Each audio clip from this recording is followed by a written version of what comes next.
नमस्कार। मेरा गांव आश्रम के पास ही है, तुगलकपुर का मेड़ा। स्वामी जी से तो मुलाकात जब से स्वामी जी इधर रहने के बहुत पहले से ही हुई थी। हम संघ दृष्टि से प्राकृतिक खेती कर रहा हूँ सुभाष पालेकर के आधार पर। जो स्वामी जी से पहला परिचय हुआ तो उन्होंने बताया कि ये बहुत बड़ा राष्ट्रीय कार्य है। यदि ज़मीन बचेगी, ज़मीन की उर्वरा शक्ति बचेगी, तो ना तो मनुष्य जहर मुक्त खाद्यान्न खाकर अधिक उसे बीमारी हो रही है जी।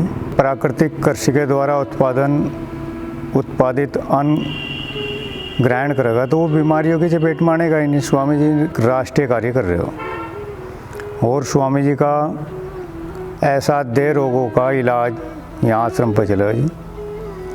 एक यहाँ देसी गौवंश और गाय ही खेती का आधार है।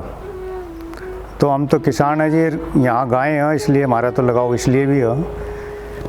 प्राचीन काल से ही बड़े बूढ़े घर में बताते आ रहे ये पृथ्वी जो वो गाय के सींग पर टिकी है। गाय जो खेती का आधार है जी, गाय के बिना खेती असंभव हो। और आजकल की आधुनिक दौड़ में किसान ने गाय रखनी बंद कर दी। वो पशुओं को बोझ मानने लगा और सुबह डिब्बा डावर दूध और के तो लिया। वो गाय किसान के ही खुद घर दूध नहीं, तो ऐसे किसान को तो कोई लाभ खेती का है नहीं। तो खेती तो गाय के आधार पे ही चला हो। स्वामी के यहाँ योग, चिकित्सा और दूसरी भी राष्ट्र हित की गतिविधि चलती रही।